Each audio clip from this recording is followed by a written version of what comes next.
To be this year's Survivor speaker. Some of you may be familiar with my story through the Post-Star or through my blog, Slaying the Beast. For those of you who are not, I was diagnosed with breast cancer in March of last year at age 29. I found a lump in my right breast while breastfeeding my son. I had felt it for a few months, but I assumed it was a normal breastfeeding complication like a clogged milk duct. My husband is actually the one that pushed me to get it checked out by a doctor just to be sure. My doctor sent me for an ultrasound, and based on those findings, I was given the option to wait and have it rechecked in 6 months or to have it biopsied. I chose the biopsy, and thank goodness. I was diagnosed with a very rare and very aggressive type of breast cancer called triple negative. I hate to think what could have happened if I had decided to wait 6 months for a recheck. I am sure I can speak for anyone diagnosed. You never forget the feeling of pure disbelief and utter shock when you're told you have cancer. For me, it was like an out-of-body experience. It was as if I was watching a sitcom on TV. There was just no way I was being told I had cancer. After my diagnosis, things moved quickly. I had several appointments, and I needed to make decisions on my treatment. But before March 10th, I didn't even know there was more than one type of breast cancer. I quickly learned that there were several different types and differences between survival prognosis and treatments for each. Only 10 to 20% of all breast cancers are triple negative. As I researched, I became frustrated because besides being young, I did not fit the typical characteristics that were listed for triple-negative breast cancer, which include being an African-American woman and/or having a genetic mutation. To date, triple-negative breast cancer has no other options available beyond chemotherapy and radiation. So as much as I didn't want chemo, it was my best defense at ensuring a recurrence-free life. With my son just 4 months old when I was diagnosed, it was an easy decision to make. I was going to do everything possible to prevent my cancer from coming back and to watch my little boy grow up. My doctor told me the chemo drugs I needed would cause my hair to fall out, which devastated me. At first, I thought of ways to hide my cancer diagnosis and treatment from friends and coworkers. But one day I watched a video online of another young mom with triple-negative breast cancer giving a speech at a cancer fundraiser, and I changed my mind. In it, she said she didn't wear a wig because she had nothing to hide or be ashamed of. Her statement completely changed my views on having cancer, and I realized no one with cancer should feel they have to hide or be ashamed. So I went to work and proposed to my publisher that I do a video blog on poststar.com of my journey through breast cancer. I wanted to help educate others in the community about cancer because before I was diagnosed, I knew so little. I also wanted a way to stress the importance of self-exams, which I myself had not been doing.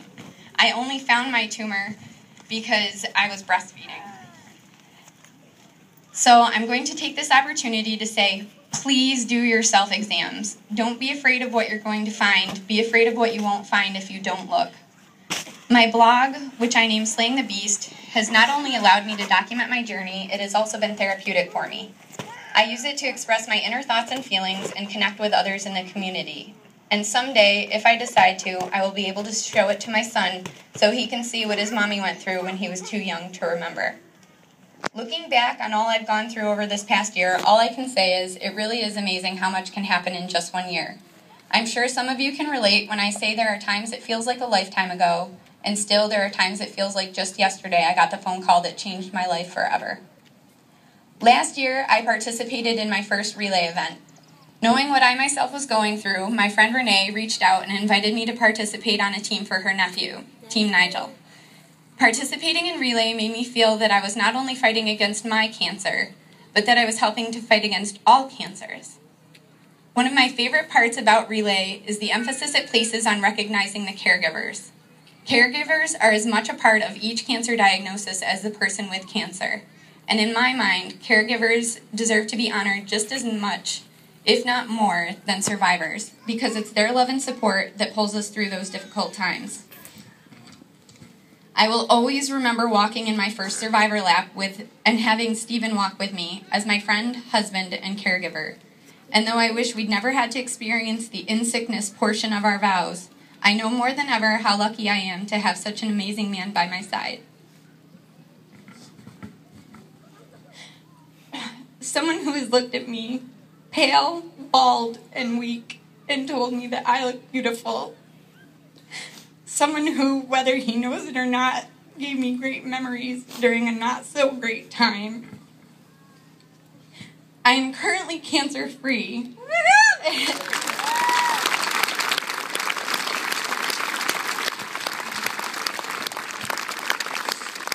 And supposedly, life will become more normal and fears of recurrence will fade as time passes. For now, I have mostly good days without worrying too much. However, when a problem pops up or I have a bad day and those fears of recurrence come raging in full force, I still have an amazing support system of friends and family. To Stephen, my parents, in-laws, family, friends, and all of you who took the time to send me a note or say a prayer for me over the past year, thank you. And thank you to the American Cancer Society Relay for Life for giving everyone the opportunity to celebrate, remember, and fight back as we make a difference in the battle against cancer. So whether you're a newly diagnosed patient, a longtime survivor, or a caregiver whose loved one is at the event or in your heart, please join me in celebration of a world with less cancer and more birthdays. We are making a difference.